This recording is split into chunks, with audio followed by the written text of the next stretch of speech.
evening and welcome to Africa Speaks right on Pan-African Television, coming to you live from our studios at Abilimpi 48, Swanika Street, Accra, Ghana. My name is Victoria Wilson, and France was thrown out of the Sahel, but this week it is in Nairobi. Macron, Ruto and 30 African head of states are gathered for the African Forward Summit, the first France-African summit ever held in an English-speaking African countries. 800 French soldiers are already on Kenyan soil. A new defense pact has been just signed, and in the streets outside the summit, a counter-summit is organizing under one banner. The African masses reject Afrique in all its forms. This is what empires look like when it is forced to relocate. And this is what resistance looks like when it is winning ground. Stay with us as we bring you more details on our Spotlight segment with Daniel Otu Asante.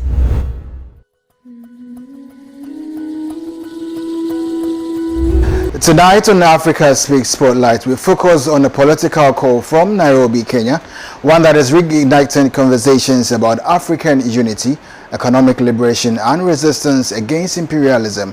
From May 11 to 12, activists, socialist organizations, trade unions, students and Pan-African movements from across the continent gathered for a Pan-Africanism summit against imperialism known as PASAI. The summit was organized as a counter-summit to the France-Africa Forward Summit held in Nairobi during the same period. But this was not just another political gathering, it was a direct challenge to the economic and political system that many Africans believe continue to keep the continent dependent on foreign powers decades after independence.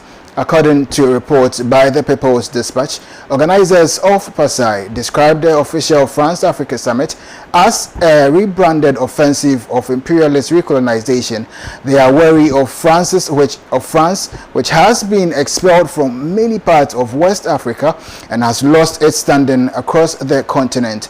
Anti-imperialist activists are clear that the summit is an attempt by France to reposition itself and focus on Anglophone countries, especially in East Africa. Behind all the talks about climate, finance, green energy and investment partnerships lies the familiar imperialist maneuvers. In fact, France troops will be stationed on Kenyan soil as part of defense agreements between the two countries. The Kenyan state's approach to this concerns is also revealing when participants at the conference took out a march to the statue of anti-colonial icon Dedan Kimathi. The police tear gassed the crowd and arrested 19 activists over 2 days, including international delegates. The repression will not, however, prevent this message from resonating in the minds of Africans. Africa remains the richest continent in natural resources, from gold in Ghana, cobalt in Congo, uranium in Niger, to oil across the continent. Africa continues to supply the world's industry, yet millions of Africans still battle unemployment, poor healthcare, housing crisis, hunger and weak industrial development. Meanwhile, France, the United States and other imperialist powers continue to influence every aspect of people's lives. They range from military deployment to skewed trade deals to establishing dominion over resources. Meanwhile, governments in Africa are forced to implement austerity policies which drastically reduces spending on the people. Thus, it is clear that imperialism never truly ended. It simply evolved. This is the very warning Ghana's Osajifo Kwame Nkrumah gave decades ago when he spoke about neocolonialism, a system where African states appear to be politically independent but remains economically controlled from abroad. For anti-imperialist activists, the solution lies in reviving true Pan-Africanism, African unity built on self-reliance, social planning, industrialization and collective ownership of resources from the benefit of ordinary people. The struggle is not simple against France or Western powers. It is against any system that allows Africa's wealth to enrich foreign interests while African masses remain poor. It is against a system that places the needs of workers, farmers, and the youth above the profit of multinationals, corporation, and social elites. Because the real question facing African today is not whether the continent is rich, but who controls the world? And in Nairobi this week, voices from across Africa gathered to declare that Africa's future must finally belong to Africa. This is the Spotlight segment, and my name is Danny Otuesante.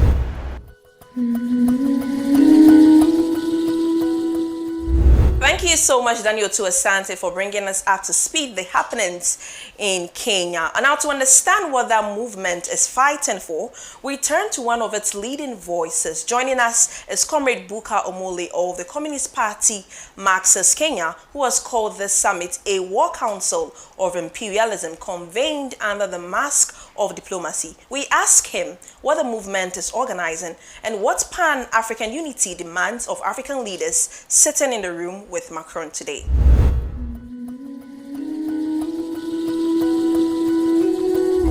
So this is Africa Speaks right here on Pan-African Television, and you are watching us, which we are broadcasting live across some 46 African countries and some parts of Europe. Tonight, to help us understand the new wave of, France imperialism that is emerging in East Africa, we've been joined by the General Secretary of the Communist Party Marxist Kenya to help us understand the issues and what is going on. You're welcome, Comrade Booker Omole.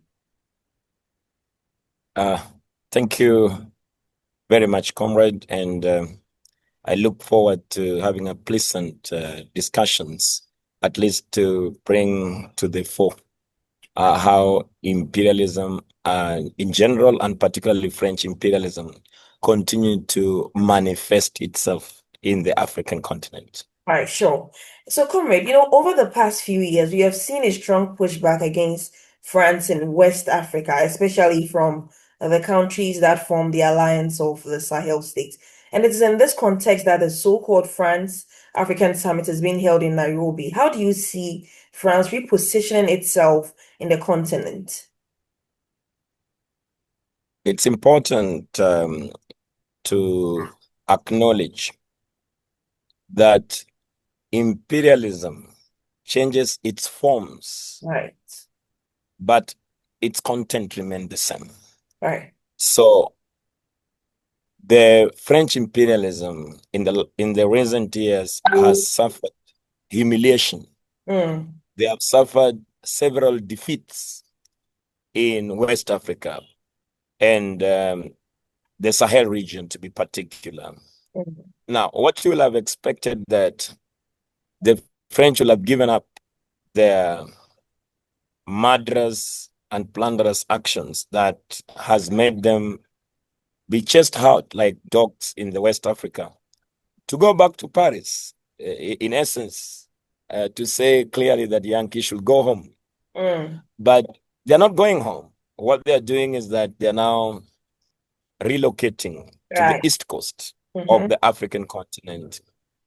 This reallocation is what has manifested into the current so-called Africa Forward French Summit that is scheduled to take place in Nairobi next week, particularly on the 11th and the 12th. And the issues that have been raised in a way to camouflage this imperialist offensive, because imperialism also thrives on deception. Yeah. So that is why the Communist Party Marxist Kenya, among other anti-imperialist organizations, have also organized a counter summit, PASAI, which is the Pan-Africanism Summit Against Imperialism, to give more clarity on this imperialist offensive and what it means to the ordinary Kenyan working class and the African people at large. Right. Before we go to the counter summit that you're trying to organize, specifically in the Kenyan context, what has French government been offering Nairobi, and what kind of conditions is this setting in return? It's important that we acknowledge what in preparation to this imperialist offensive, the first bill that was tabled in Nairobi, that is in the parliament, was a bill to ensure that French military personnel cannot be tried in Kenya. That means the French military personnel can commit all atrocities that they so wish, but they will not face the Kenyan criminal justice system. This bill has since passed. The same bill adds to the list of people that cannot be tried by the Kenyan criminal justice system, not just the French, but now we have the British and we have the United States military men. But remember, the military pact that has also been signed by President William Samoei Ruto is not being discussed at all. This is what we need to remind the Kenyan people, that what is flooded in the media is about trade, cooperation, environment, like what you call to deceive the Kenyan masses that they are only expected to have more to gain by having cooperation with French. But this is what the Communist Party Marxist, among other anti-imperialist organizations, want to remind the Kenyan people that at the background of it, there is an architect of an occupation in Kenya. Because you cannot say that you want to have a military cooperation where this military cooperation is just crowded with French occupation tendencies. For example, if I occupy your country, it basically means that you cannot try me in that country. Right. So to go to even the very nitty-gritties of having cooperation in terms of trade. And we remember that one of the biggest loaning partners here to our government is the Paris Club. So some of those things, we are going to discuss them in great detail and to try to bring some reason to the minds of the Kenyan working class that this imperialist offensive, no one is safe if we do not oppose it. Right. Comrade, that especially I would link this example to, the western part of Africa, still talking about the AES countries and how they, expelled these French militaries and then their military bases out of the country. That is what happened there. But it looks as though it is not so. And then the Kenyan government is kind of accepting these French imperialists who were ousted out of the country, receiving them on that part of the continent. So what do you think is prompting the Kenyan government to take up the role of being such a key partner of France, which is being pushed out of other parts of the continent? We know the character of the Kenyan state and the character of the Kenyan government, that the current Kenyan government is a comprador class. It is a broker of foreign interest. Kenya is not a sovereign country at all, because the political leaders in our country are actually appointees to manage the Kenyan affairs on behalf of foreign interests, particularly on behalf of the United States imperialism and their junior pastors in Europe. This is what we must understand, that the welcoming of this French Africa summit and the making it clouded, to deceive the Kenyan people is being done on behalf of imperialism by the local leaders here in Nairobi. These local leaders, you realize that when the elections are coming up, President William Samoei Ruto and other politicians always have a tour to go to the United States, to go to Europe, to particularly ask for arms and to make sure that they can sign some secret contracts to protect foreign interests in our country. President William Samoei Ruto is actually a United States puppet. He's actually an imperialist puppet here. He is not, a sovereign leader, because you cannot imagine that after French has committed so much atrocities, in fact, we've even been able to see in several clips of young Malian children, young, children in West Africa, pointing at French soldiers and calling them murderers, calling them plunderers. But you cannot tell me that President William Samoei Ruto does not understand that the French offensive is actually offensive of plunder. It is offensive of bloodshed. But since his interest is not just personal interest, but is the caretaker of the neocolonial government on behalf of the foreign interests, particularly United States imperialism. We did not expect President William Samoei Ruto to do otherwise, other than to work for his employers, other than to work for his peers. So he's here in the country only to advance the interest of the people who have put him in power.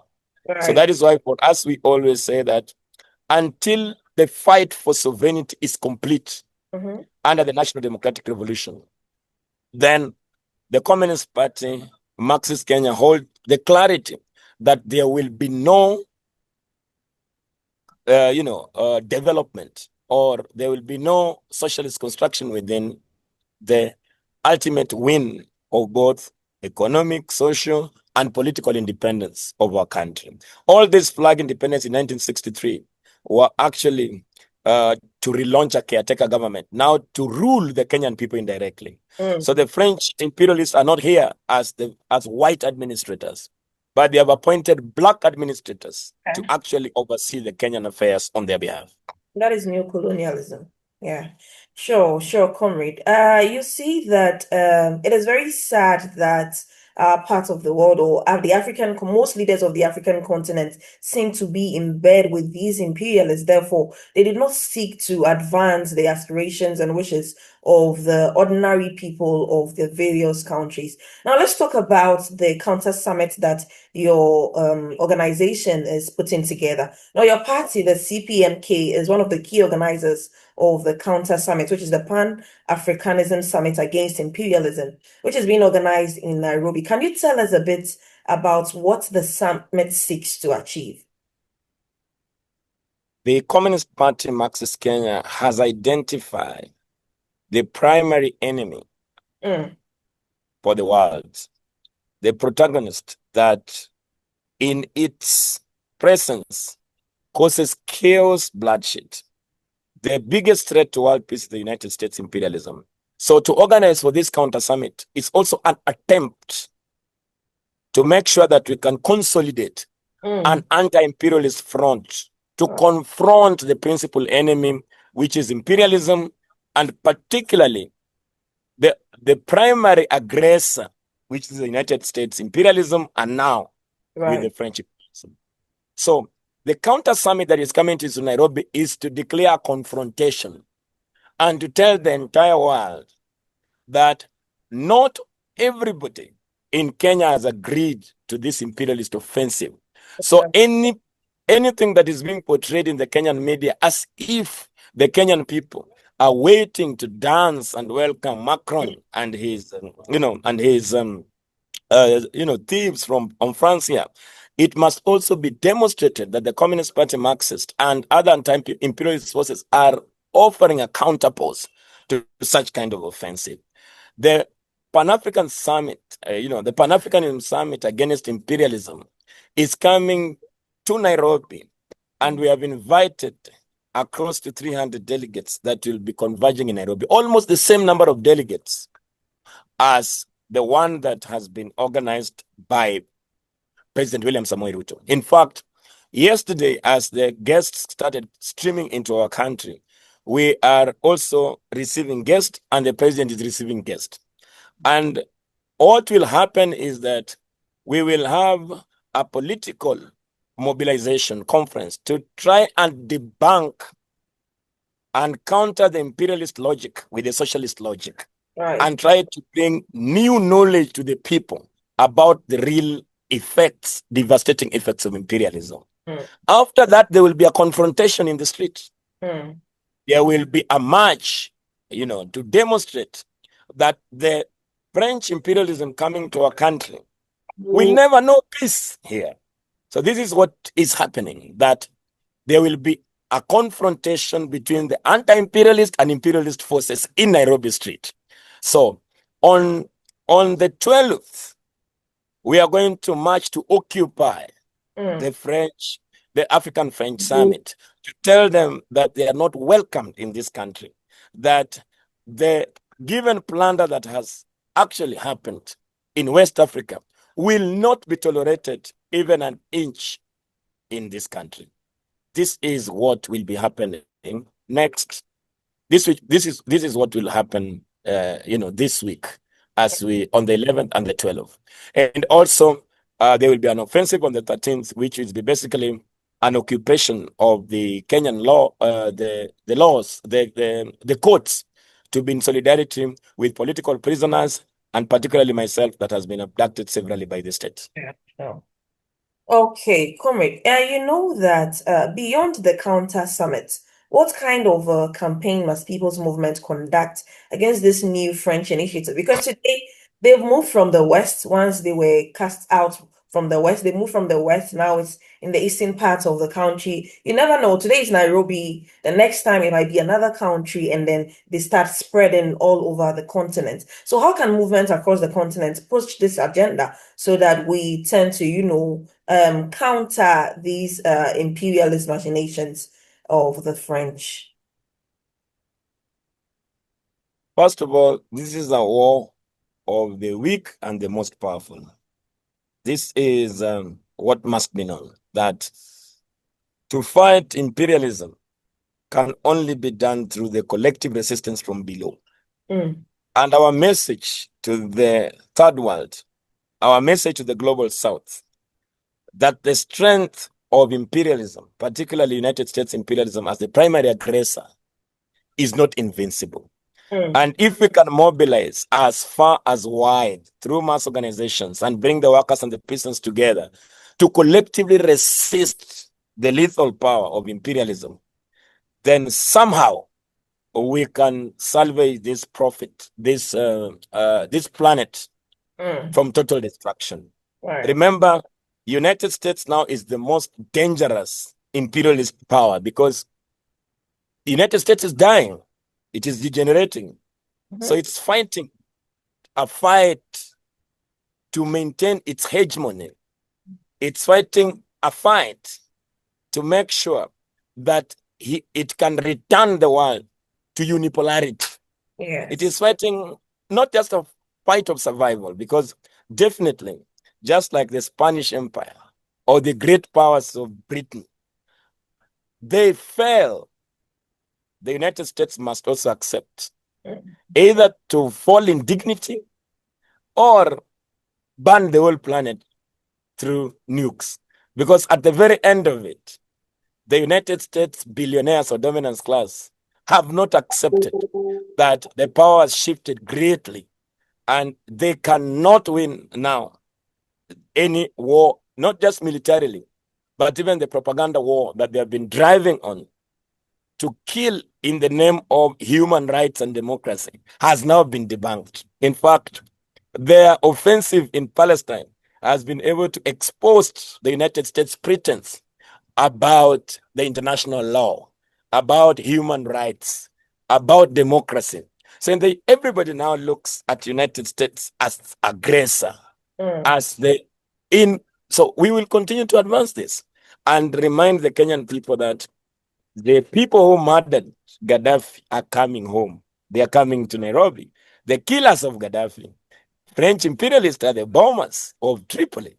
They are coming to Nairobi, but they are coming with a carrot and stick.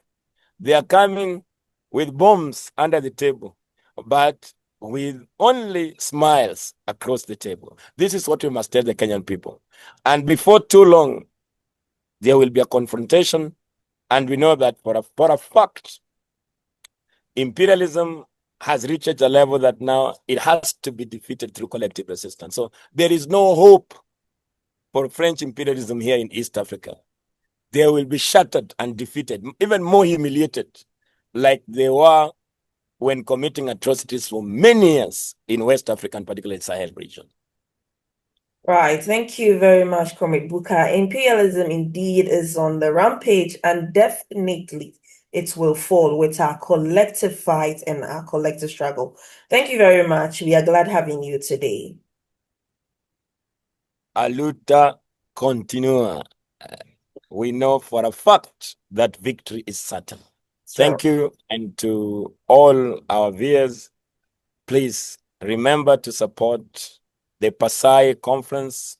You can highlight it on your social media. And you can also share our videos to help educate the global South on the importance of a united front against imperialism to help accelerate the independence of the countries in Africa.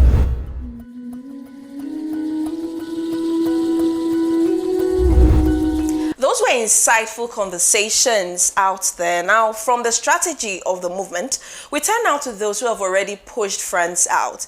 In this segment, two voices from two fronts of the same struggle. First, we hear from Abdul in Niger on what the alliance of Sahel states looks like from inside 2 years after expelling French troops. Then from that, we go to Nairobi, where a comrade organizing with the PASAI, the Pan-Africanism Summit Against Imperialism, the counter-summit confronting Macron arrival in the streets outside the official one. Let's get into it.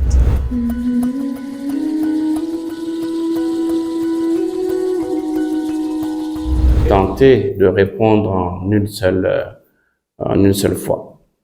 Depuis l'arrivée au pouvoir du CNSP, c'est-à-dire le Conseil national pour la sauvegarde de la patrie, en juillet 2023, le Niger a engagé une rupture stratégique avec l'ancien modèle économique hérité de la France-Afrique, basé sur la dépendance alimentaire, l'exploitation brute des ressources nationales et la soumission aux institutions étrangères. Aujourd'hui, la vision portée par le président de la République, le général d'armée Abdourahmane Chani, repose sur un principe fondamental. La souveraineté réelle ne peut exister sans souveraineté alimentaire, économique et politique.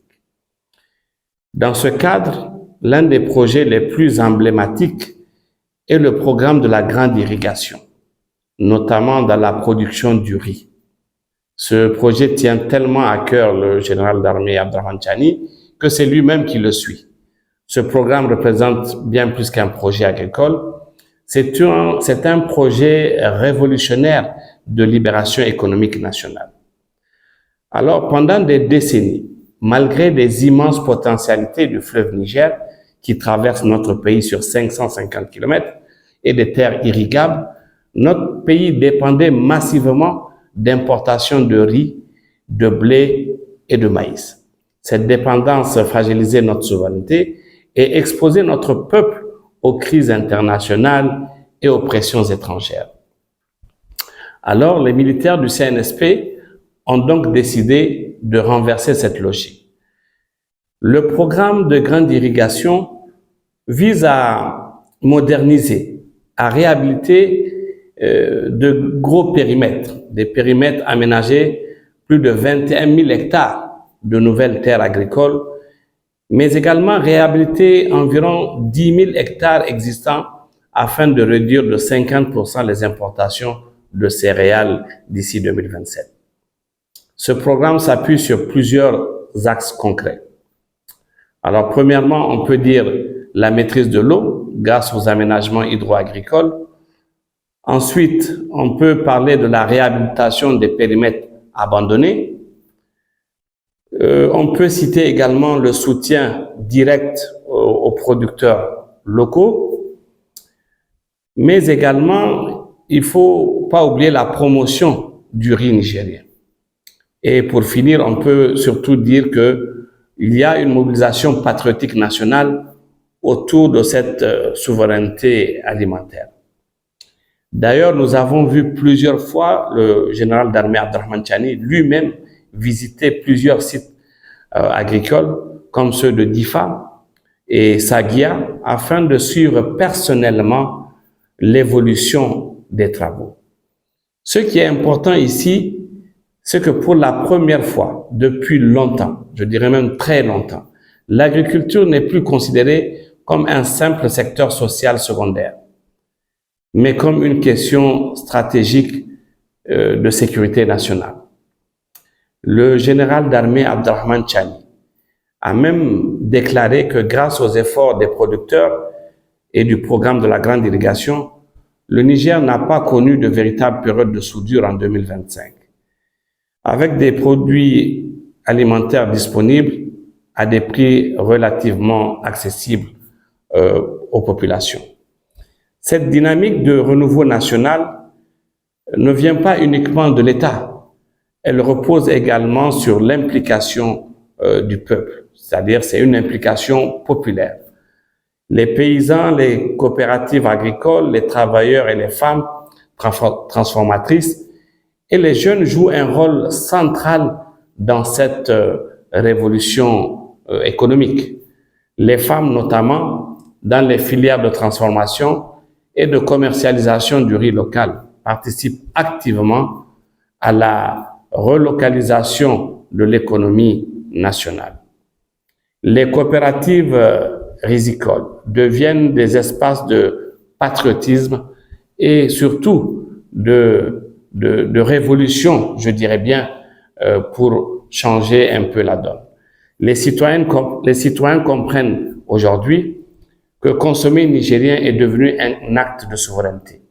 C'est pourquoi nous pouvons dire que le CNSP, que le général d'armée Abdurrahman Chani et ses frères d'armes tentent de construire un nouveau modèle inspiré des grandes expériences révolutionnaires africaines, notamment celle du capitaine Thomas Sankara, qui affirmait ceci: produisons ce que nous consommons et surtout consommons ce que nous produisons. Cette phrase résume parfaitement la philosophie actuelle du Niger. La souveraineté n'est pas seulement militaire ou politique, elle commence dans le champ du paysan, dans la maîtrise de l'eau, dans la valorisation de nos ressources et dans la dignité économique de notre peuple. Le programme de la grande irrigation est donc l'une des manifestations concrètes de cette volonté historique du Niger de sortir enfin de la dépendance néocoloniale pour construire une véritable indépendance nationale.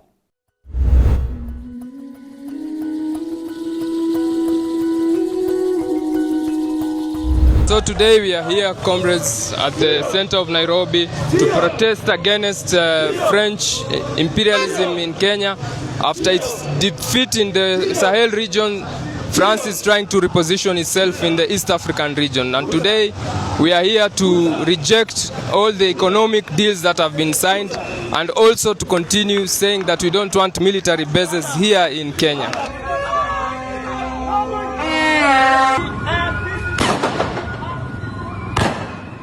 We are in Nairobi, where a two-day summit, a counter-summit by progressive forces in Kenya and the world, is concluding with a protest in Nairobi against the France-Africa summit that is being attended by France President Macron and being hosted by President Ruto and other 30 heads of state. Many see this conference summit in the first English-speaking country in Africa as a repositioning of this French influence and imperialist maneuvering. So this protest today is a counter to that.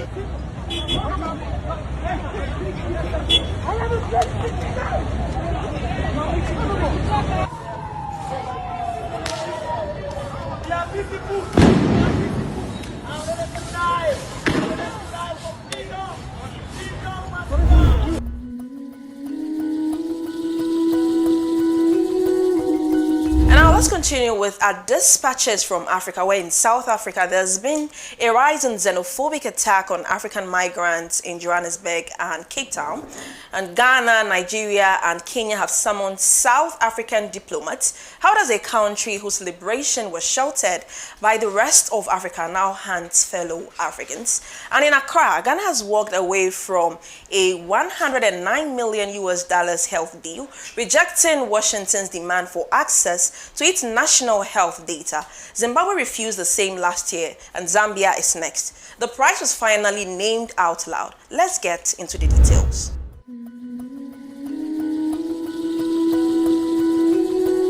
Thank you very much for inviting me to comment on this important topic, and I appreciate that it is something that is being taken seriously, not only by Pan-African Television, but also by its membership, or its viewership, which is important not just because this is an important topic, but because there are a lot of points that I think are important for us to clarify around what we are dealing with when we are talking about xenophobia. I mean, this is something that has been in the news recently in South Africa and in relation to South Africa, and I'll come back to this, this has been a recurring crisis for the continent.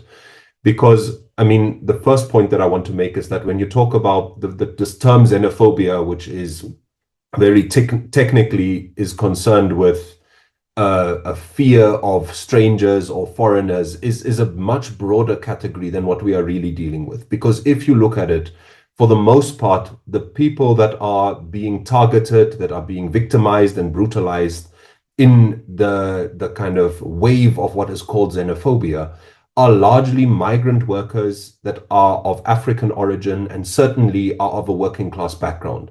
In other words, we are not seeing attacks on tourists and attacks on wealthy so-called investors. I mean, I'm sitting in South Africa at the moment. There are people that celebrate someone like Elon Musk and investment from Europe and North America as something that should be not just allowed, but should be celebrated. But it's those same people see it very differently when workers, many of whom are the descendants of workers who have built this country. I mean, if you know a little bit about the history of South Africa, the entire economy of South Africa was built on migrant labor. People coming from Malawi, people coming from Swaziland, from Zimbabwe, from all over, from the copper belt of Zambia. There was a train that used to run and workers used to come and build up this country. So the point about differences between people of different nationalities is not just that it's a fabrication and an invention, but it's also ahistorical. This is not really how this continent was built. None of us were invited to the Berlin meetings in 1884, 85 that decided where the borders are going to be drawn, that are going to decide who is a stranger or a so-called foreigner and who isn't. So I think we need to start by clarifying that what we are dealing with here is an anti-working class, anti-African sentiment in many parts. And then the second point that I want to make is that as much as South Africa is in the news, this is a recurring phenomenon. I think you will remember that a few years ago, the president of Tunisia made a statement about how all these Black Africans are coming and national character of Tunisia. And very shortly after that, we saw attacks on dark-skinned people, regardless of whether they were actually of Tunisian birth or not. We've seen a similar thing in Libya. I mean, I'm talking to you who are based in Ghana. Last year, there were protests in the streets of Ghana saying that the Nigerians must go home. In the 1980s, there were protests in the streets of Nigeria saying the Ghanaians must go home. So the second point that I want to make is that what we are dealing with is not simply a kind of once-off random phenomenon. We are seeing a kind of rise of this anti-working class, anti-African sentiment.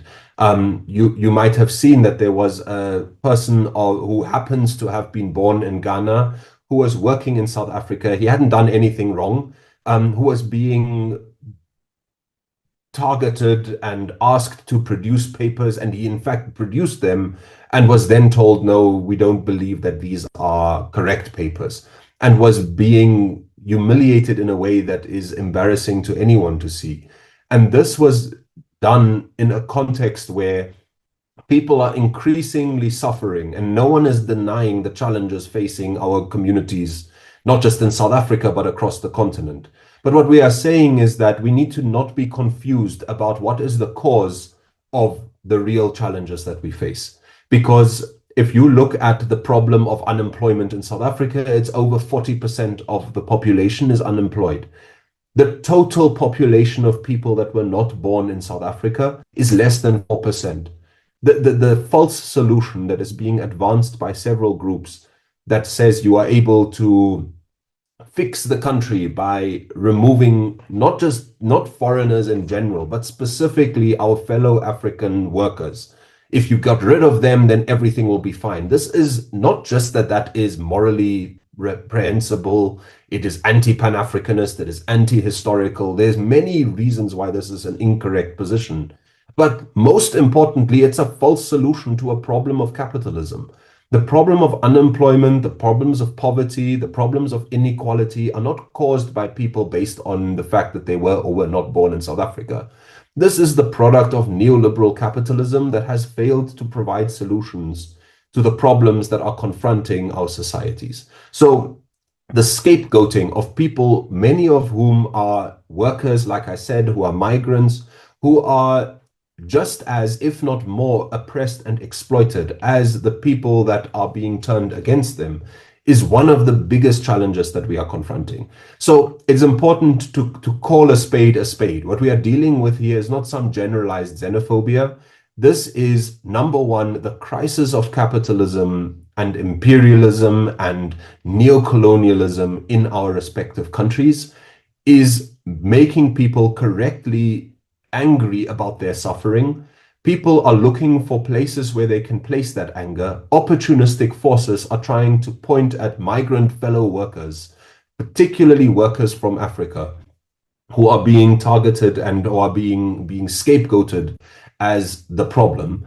And in the process, we are confronted by a reality where a capitalist class that is united, they are able to go and exploit and extract value from all corners of the continent without anyone asking them for their papers, are continuing to extract wealth from the natural endowment of our continent and its people, whilst there are divisions that are put between us. So perhaps in order to try and conclude, there are a few things that are important of what the movements and organizations are doing and must continue to do. One is that we have to clarify, we have to clean up the confusion between the causes of the problem and the symptoms. This is the first urgent task that we have, and many organizations have been doing this for a long time. In South Africa, there's an organization called Abahlali Basimjondolo, who since 2008 have been insisting that, yes, actions can be illegal, people can do things that are illegal, but human beings cannot be illegal. And therefore, this xenophobic, Afrophobic sentiment has to be rejected. So we have to raise levels of political education to understand what are the real problems and to overcome this tendency of seeking easy answers to complicated problems. And these are false answers because they are turning our friends against us whilst we are allowing enemies to run scot-free. Secondly, there is a need for us to kind of close some of the loopholes and the gaps that we've allowed to be opened up. For instance, it is the questions of documentation which are being held against migrant workers. It's our governments that are failing to document people, and they're not documenting people. And if they are, then they are placing more emphasis on where people were born than where they are working. To me, the fact that I am working in South Africa means that there's no reason why the South African government shouldn't be giving me papers clarifying that that's what I'm doing. In other words, there's a need for us to correct some of these divisions that have been created between the working class. But secondly, if you're exploited by capital, you're exploited by capital, regardless of where your papers are. So therefore, there's a need for us to insist that the rights of workers to be defended should not be tied to nationality. They are tied to the fact that they're being exploited at the points of production in the factories, in the mines, on the farms, etc. So there's a need for us to also tackle not the victims of exploitation, but the exploiters themselves. And then lastly, and then I will end, there is a need for us to quite urgently insist that these institutions and governments, whether it's the African Union or SADC or ECOWAS, with all the challenges that we know they have and the interests that we know they serve, it is a problem, at least from where I'm sitting, that there hasn't been a strong intervention from the African Union, which is supposed to carry the legacy of Kwame Nkrumah, who in 1963 insisted at the opening of the Organization of African Unity that we must unite as a continent. How can an African Union be so quiet and say nothing about the fact that the borders of Europe are being outsourced to a Tunisian government who is being compelled to stop migrant workers from moving as they have moved for centuries, and using abysmal mechanisms like this Afrophobic, xenophobic sentiment in order to do that, and these institutions are quiet. So there is a need for us to insist that they have to intervene, that we as movements, as organizations, as peace-loving people from across the continent and the world must continue to insist that we are not going to allow ourselves to be duped into turning on our brothers and sisters across the continent and the world, whilst we allow the people who are oppressing and exploiting us to get away scot-free. So those are some reflections from my side. I will leave it there.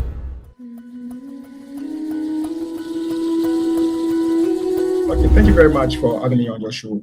So what we are discussing at the moment is an agreement that has been pursued by the United States of America, and essentially got to do with they supporting financially, that's money, and we having to give data in return, okay, help with data. But this is not limited to only Ghana. It's a similar deals have been given to a lot of countries, especially the third world countries, and we have about 32 countries sign on to such deals at the moment, about 30 of which are African countries. But in total, they are hoping to push a total of $20.6 billion US into such countries to support them.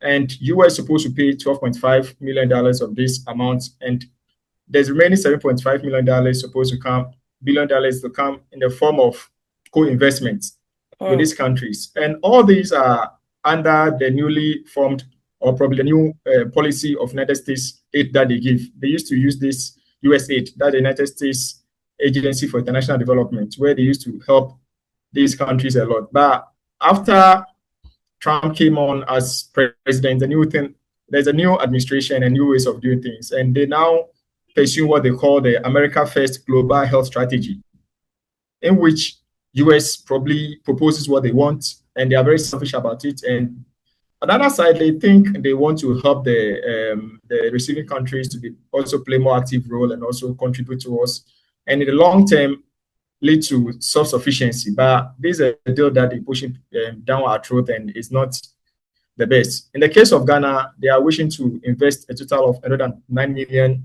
US into a health sector. And out of this $109 million, we are supposed to co-finance about $60 to $70 million. And what they are wishing to do is they want us to surrender a health data, a very sensitive health data, to the United States for the next 25 years. Can you imagine that? In addition, it's not so clear how much Ghana will be contributing to such a deal, but US chooses to do whatever they want to do with the data that they collect from Ghanaians. And they have the authority, or they have the right to hand over such data to their pharmaceutical company, to allow these companies to commercialize it. They use our data based on our healthcare data. They're able to tell what kind of diseases we suffer a lot, what kind of medication we need. And they are going to capitalize on these manufactured drugs that will come back to our country to be sold to us in Africa. In addition, when such drugs come, per the deal, our authorities supposed to protect us, such as the Food and Drug Authority, don't have a say. This data is supposed to be stored in the United States and also be governed by the law of the United States of America and not laws of Ghana. So, in fact, or in short, they are coming to take all our data, make use of it, and then we don't have in what they use for and how it's being used. And the most insulting part is this, an agreement which was drafted unilaterally by the United States without involving representatives from Ghana. And I think this not just beyond, this not just goes beyond the insult. It rather puts our data sovereignty in question. Okay, it undermines our intelligence and also our sovereignty. This amounts to what we call neocolonialism. It's a new way of they getting involved in our affairs and controlling us. Because imagine such data gets to them, they are going to weaponize it or probably monetize it and make a lot of money from it. And these monies are monies that they are coming to make from us.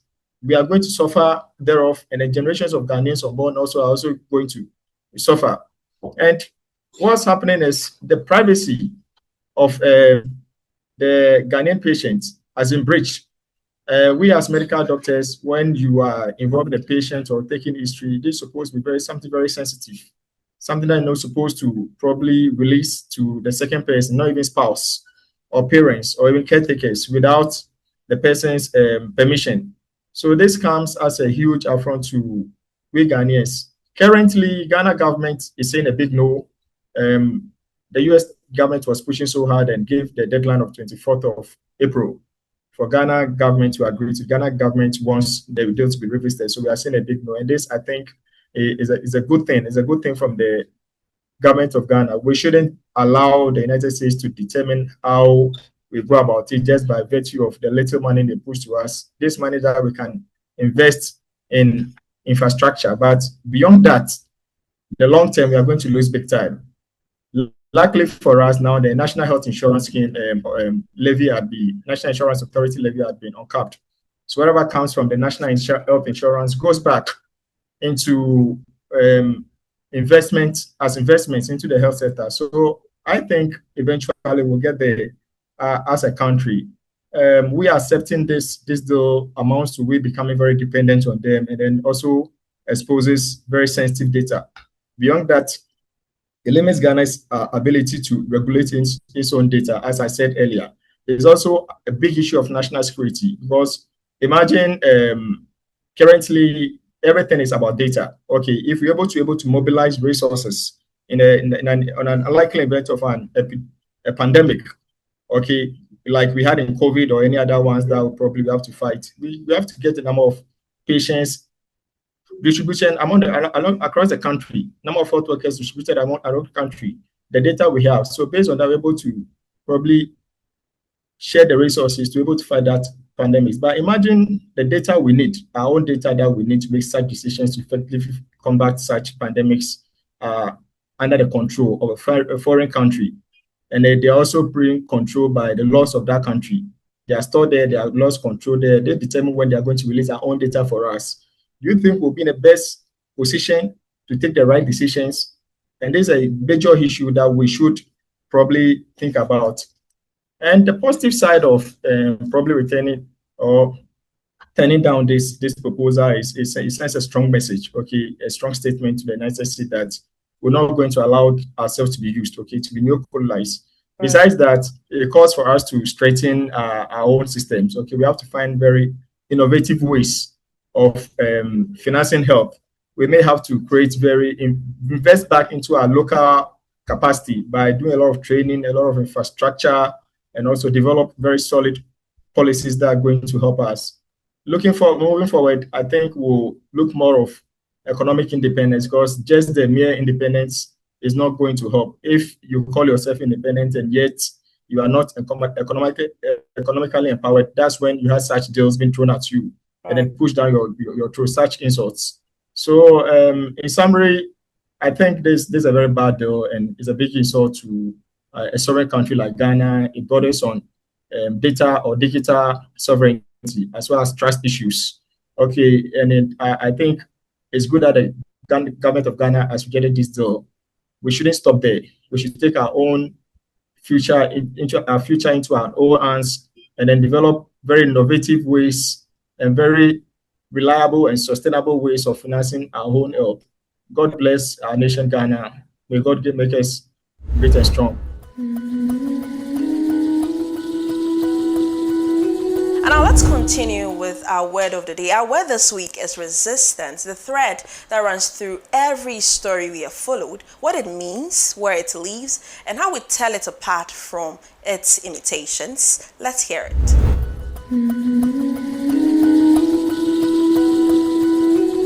You're welcome to our Word of the Day segment on Africa Speaks. My name is Rashida Abubakar. Today's word is resistance. To understand resistance, we must start with the fundamental truth, or rather, the fundamental lie. Every system of oppression or exploitation requires this lie to survive. Every empire, every colonial occupation, and every exploitative order depends on this single lie, convincing the majority that their suffering is natural, that inequality is permanent, and that the power belongs only to the chosen elite. Resistance begins the moment we reject that lie. At its deepest level, resistance is not merely anger. It is a political consciousness.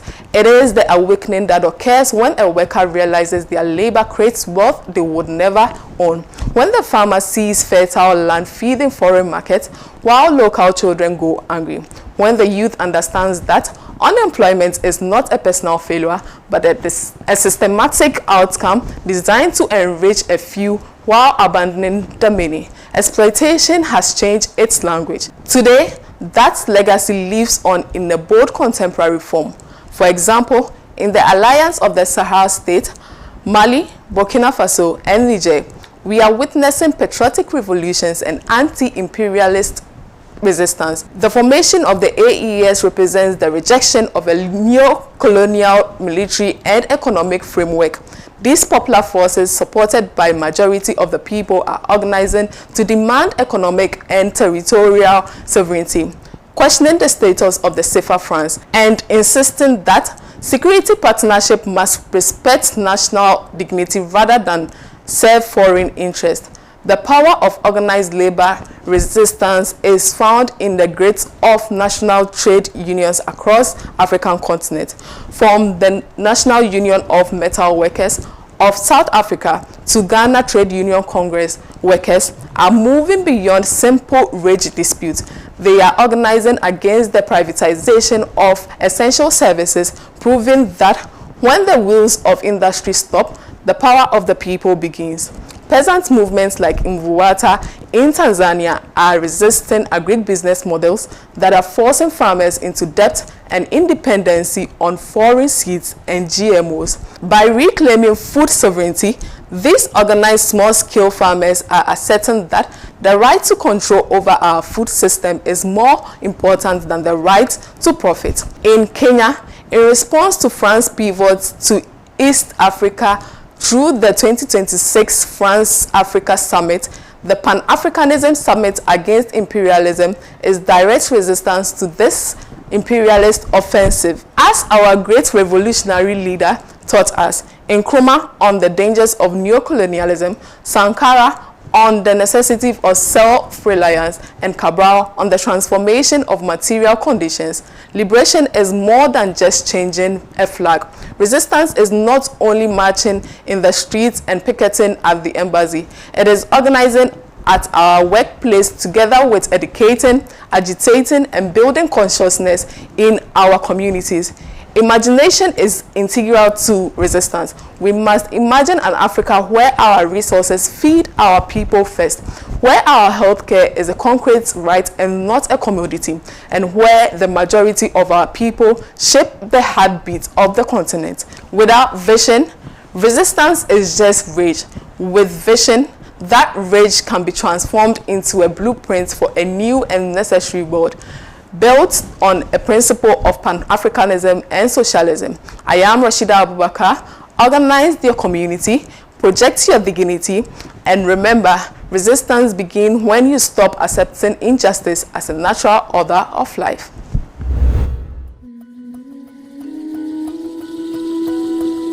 May 15th, this Friday, marked 77 years since the Nakba, the catastrophe when 750,000 Palestinians were expelled from their homes and more than 530 villages were destroyed. African and Palestinian liberation have always been linked. Our freedom is incomplete without the freedom of the Palestinians. The land remembers and the struggle continues.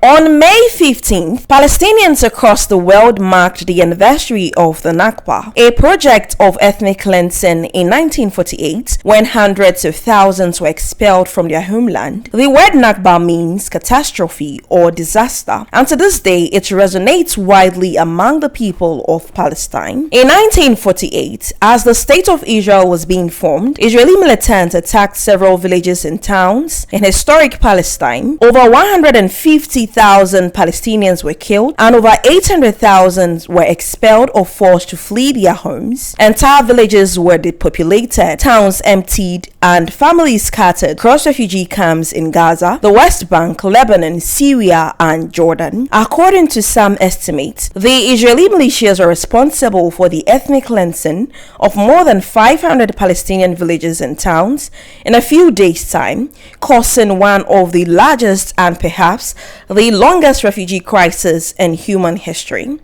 These were not random attacks. The people of Palestine had for years opposed both British rule and attempts to foist an Israeli state on their historic homeland. In 1947, the Palestine Partition Plan gave Jews, who were 32% of the total population of historic Palestine, 55% of the entire territory. This was opposed by Palestinians. As the resistance to this plan intensified, Zionist militias including the Haganah, Irgun, and Lehi carried out military offensive across Palestine, including massacres such as in Deir Yassin. Palestinians fled bombardment, direct expulsion, and advancing military operations, often believing they would soon return. In 1948, a UN General Assembly resolution recognized this right to return, and to this day, those who were expelled and their descendants, who number in the millions, await the fulfillment of the promise. Israel, on the other hand, has spent decades ensuring that this promise is not met. The Palestinians who were forced to abandon their homeland did not cease their resistance. From Gaza to Lebanon to Jordan and Syria, Palestinian refugees raised the banner of revolt as each generation fought for liberation and their homeland. Their struggle was recognized across the world, where many anti-colonial movements identified Palestinian liberation as part of a wider struggle against settler colonialism, racism, and imperial domination. At the same time, Western government, particularly the United States, became Israel's principal military and diplomatic backers, shielding it from international accountability even as occupation deepened. Today, amid the ruins of Gaza and the displacement of most of its population, amid the continuing takeover of the West Bank, the Nakba continues, but so does the resistance. Every May 15th is a moment for Palestinians and all those in solidarity with them to reaffirm their commitment to liberation and resisting Zionism and imperialism.